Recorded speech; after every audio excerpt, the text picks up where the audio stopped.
Era la ciudad más rica del mundo, pero, para muchos, la muerte se sentía como una misericordia. Niños salvajes recorrían los callejones, hombres enfermos yacían desplomados en las cunetas, y las prostitutas gritaban sus precios a plena luz del día. Parecía una escena lúgubre salida de una novela de Dickens, pero era la vida real. Este es el East End de Londres a comienzos del siglo XX. Y era mucho peor de lo que los libros de historia jamás contarán. Londres era la capital del Imperio Británico, la ciudad más rica del planeta, un lugar donde una riqueza inimaginable estaba concentrada en manos de unos pocos. Mientras tanto, 500.000 de sus 5.6 millones de habitantes vivían en lo que solo podía describirse como un infierno en la tierra, en barrios miserables calificados como abscesos y llagas putrefactas. En 1902, el autor estadounidense Jack London se infiltró allí de incógnito, y su libro The People of the Abyss reveló un horror urbano casi demasiado sombrío para ser creído. El propio London había supuesto erróneamente que el corazón del Imperio Británico ofrecería un nivel de vida básico similar al de Estados Unidos. Estaba equivocado. Sí existía mucha pobreza, pero lo que London vio en Inglaterra lo estremeció hasta los huesos. El abismo del que hablaba hacía referencia a los barrios más desesperados de la ciudad, no a un vecindario en particular, sino a una vasta extensión de miseria humana y suciedad en el East End. Enteras secciones del este de Londres se convirtieron en vertederos industriales para los pobres. Las calles estaban bordeadas de edificios en ruinas, familias enteras viviendo en una sola habitación infestada de ratas, humedad y enfermedades. Violencia, adicción y muerte prematura eran la norma. Muchos ni siquiera tenían hogar. Pero comencemos con los menos pobres entre los muy pobres. Tomemos el caso de un ajustador, un obrero calificado sin trabajo fijo, que vivía con su esposa y 2 hijos. Lejos de ser los más miserables, alquilaban una sola habitación, del tipo que los lugareños llamaban un hueco, donde los 4 compartían una sola cama. La renta era de 7 chelines por semana, alrededor de $1.70. En Estados Unidos, eso era menos de lo que un trabajador con el salario más bajo ganaba en 2 días. En San Francisco, los albañiles podían ganar de $4.80 a $5.75 diarios, más del doble que sus colegas ingleses, quienes rara vez recibían más de 2 libras a la semana. Incluso las viviendas más pobres de América, observó Jack London, nunca eran tan miserables como lo que vio en Inglaterra. Y la familia en el hueco ni siquiera estaba en el fondo. Su habitación no tenía estufa, ni cocina privada, ni retrete interior. En los barrios bajos, decenas de familias solían compartir una sola letrina de ladrillo. En Liverpool, un informe sanitario de 1842 encontró más de 200 personas usando la misma, y la población de Londres era aún mayor. Muchos dependían de cubos en su lugar, y los desechos humanos solían acumularse en las calles y canales. Al menos, esta familia tenía un anillo de gas conectado a una chimenea. Si querían cocinar o calentarse, debían insertar una moneda de un penique. Aún así, la esposa le dijo a Jack London, un penique se va en un instante. Como la mayoría de las familias en el abismo, vivían en un estado de desnutrición crónica. London relató que conoció a una madre soltera con 6 hijos hacinados en una sola habitación. Su hijo adolescente estaba muriendo lentamente de tisis, tuberculosis. Todos estaban demacrados. El 10% de los londinenses estaban tan desnutridos que se convirtió en una forma de discapacidad, físicamente no podían trabajar. Como escribió un editor de periódico, apenas era posible que los seres humanos pudieran vivir en un entorno tan horrible. Durante el siglo XIX, oleadas de inmigrantes llegaron a Londres, irlandeses pobres huyendo de la hambruna, y judíos de Rusia, Polonia, Alemania y de toda Europa Oriental escapando de la discriminación y la violencia, solo para enfrentarse a más de lo mismo en Londres. Karl Marx, que vivió en el Londres victoriano, sostenía que la clase capitalista se frotaba las manos con tanta inmigración, pues aumentaba la mano de obra y mantenía bajos los salarios.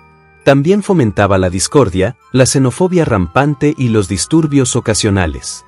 Los recién llegados vivían junto a los más pobres de la ciudad, alguna vez descritos como alimañas humanas, lo que generaba hacinamiento, hostilidad y estallidos violentos.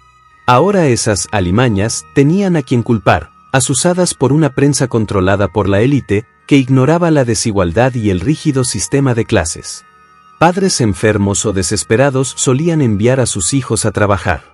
Los niños ganaban apenas unos peniques recogiendo las 1000 toneladas de estiércol que dejaban diariamente los 300.000 caballos de Londres. A principios del siglo XIX, algunos, con apenas 5 años, eran enviados a limpiar las tóxicas chimeneas de los ricos, un trabajo tan peligroso que niños de 8 años a veces morían de cáncer. Con el tiempo, las leyes fijaron la edad mínima en 16 años, pero rara vez se cumplían, y las muertes continuaron. Algunos niños, en especial los huérfanos, eran enviados con un maestro de ladrones para aprender a robar y unirse a pandillas. Varias de estas bandas infantiles terminaban siendo deportadas a Australia, como el caso del niño que en 1833 robó un vestido a una mujer. Pasó 2 años en un barco prisión y luego fue enviado a la tierra de Van Diemen, la actual Tasmania. Con los años, 1 de cada 5 niños moría durante el viaje hacia Australia. Eran confinados en la oscuridad de la bodega, sobre un colchón de paja, durante 3 o 4 meses. Vulnerables a las enfermedades, la desnutrición y la disentería. Muchos sufrían abusos de los mayores, si se mostraban perezosos, a menudo eran azotados con el látigo o encerrados en celdas de aislamiento.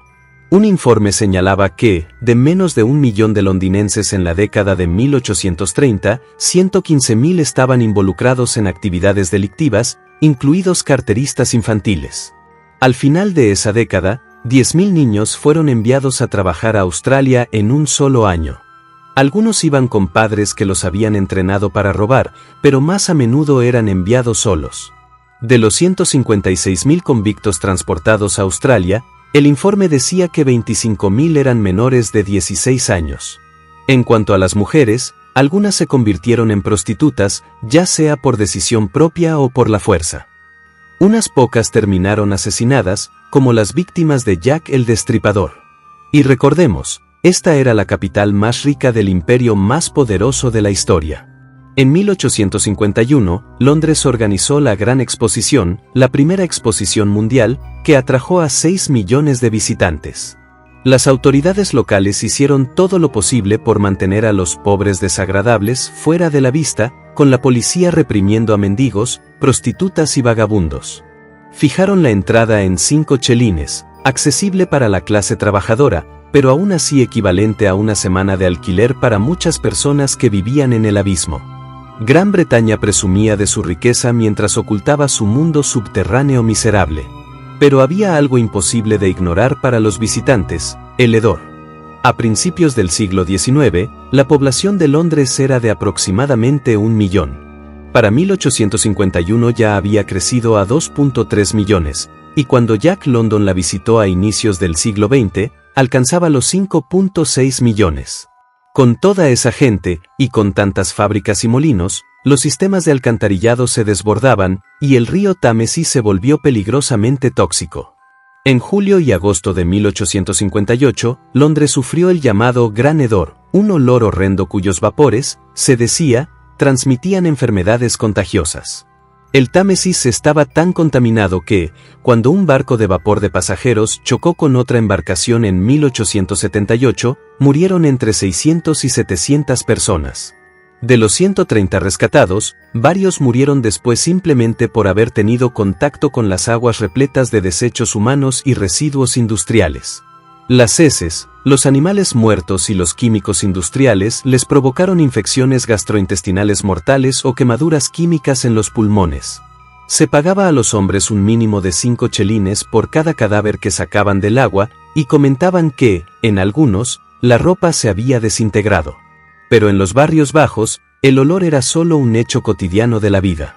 En su libro Horrible London de 1889, George Sims escribió que el hedor de la ciudad era como una niebla fétida constante sobre los pobres.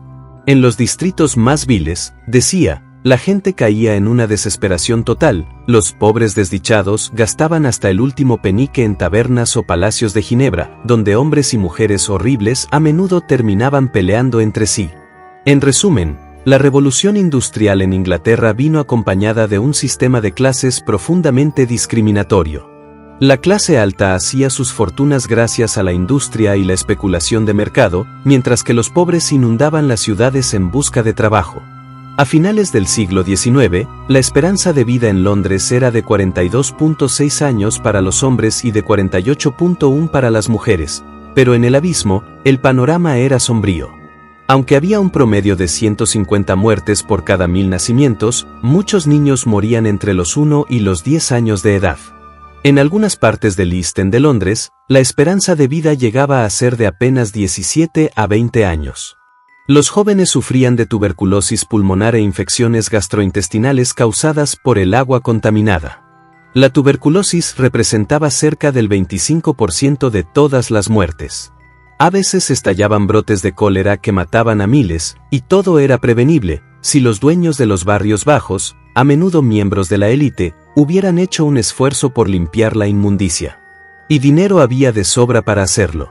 En 1870, el Imperio Británico producía casi una cuarta parte del PIB mundial, alrededor de la mitad provenía de la India británica y más del 37% del propio Reino Unido. Estados Unidos aportaba solo un 8.87% y el Imperio ruso un 7.54%.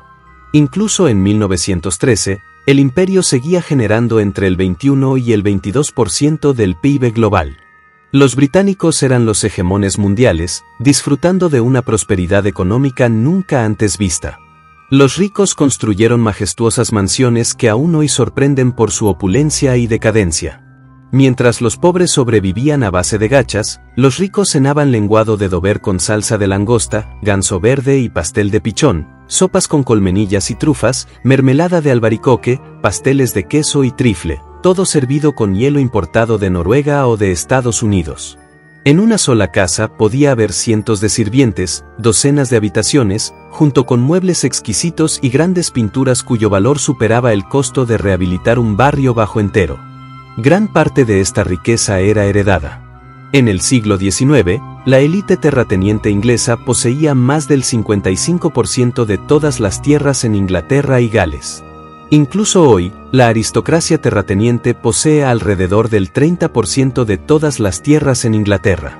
Fue esa desigualdad y discriminación de clase abierta lo que dio al mundo el comunismo y desempeñó un papel fundamental en las razones por las que estallaron dos guerras mundiales.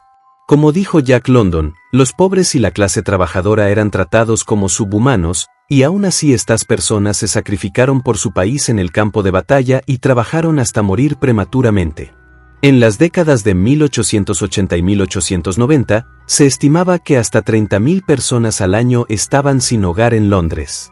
Como muchos reunían dinero apenas para una cama ocasional, la cifra real de personas que experimentaban la falta de vivienda temporal pudo haber estado más cerca de 100.000.